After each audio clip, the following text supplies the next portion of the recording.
You're feeling chased in a dream. Exciting? Perhaps. More often than not, paralyzing, even frightening. Something from behind is trying to get you. And that's a common theme in the world of today, particularly in times of uncertainty. When anxiety is up, distress is prevalent, we have that sense of something trying to get us from behind. Also, it's a common theme from early childhood, being chased. Something's in pursuit.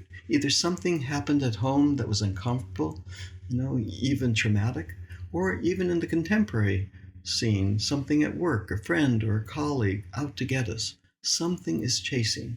It's gnawing. It's trying to somehow pursue and attack. We wake up often in a nightmare, and more often than not, this dream theme is repeating. It recurs time and again. So for me, it's one of the most important dreams that we can bring our attention to. And the idea is, how do we come to terms with that which is chasing? We can medicalize, we can distract, we can even interpret, but all those attempts I've discovered just more often than not end up with that theme coming around again and again. Better to understand who it is that's chasing. Who is that energy figure, that energetic that's in pursuit, that's trying to get us?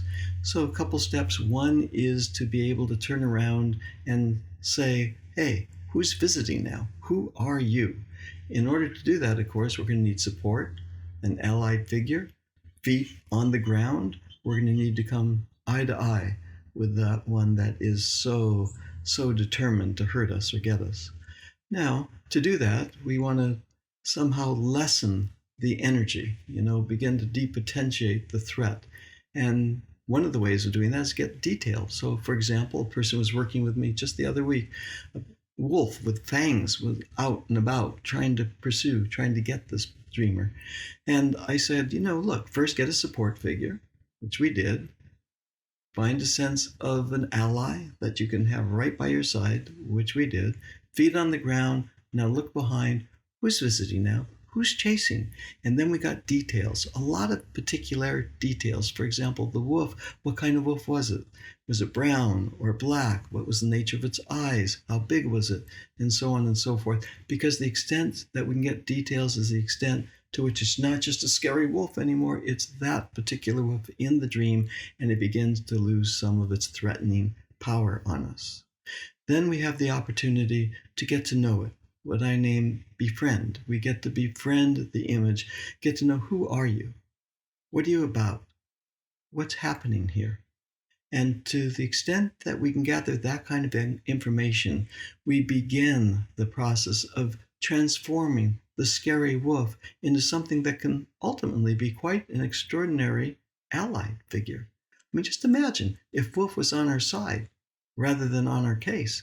If instead of being so afraid of wolf, instead it is a companion. It is a figure that is with us, that can support us in our day-to-day workings of the world. And particularly when we meet another wolf in the world, somebody that is threatening, to have this one by our side opens up a whole different range of possibilities. So, to understand more about how to work with wolf and the threatening dream images that you might have, join us in the Dream Tending group. I think the skills that you'll receive there, I know the skills that you'll learn there will support you immeasurably in working with the threatening dream theme of being chased. And you may be interested in knowing who I am. I'm Dr. Stephen Eisenstadt, and over these past 40 years, I have helped thousands of people worldwide, helping them to understand the meanings of the dreams and how to gain insight by listening more carefully to the dream and to the images and figures in the dream.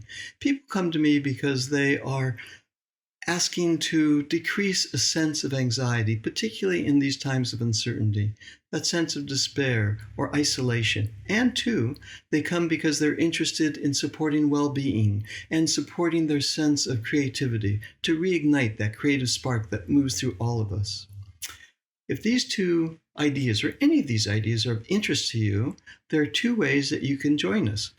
First is you can come and get involved with our Dream Tending community. We would love to see you there. There in the community, you'll be able to work with people that I've trained for over 20 years now, very gifted, people that can help you go inside of dream and unfold what's possible there for you. And second, every other Thursday or so, I offer a Facebook Live webinar.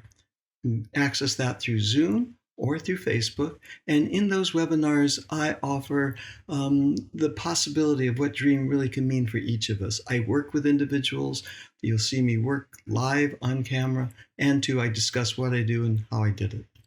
I hope to see you soon. I think you'll discover a great deal of value for you personally in deepening your way of being with dream and with a variety of dream themes that come forward in each of our lives. Look forward to seeing you soon.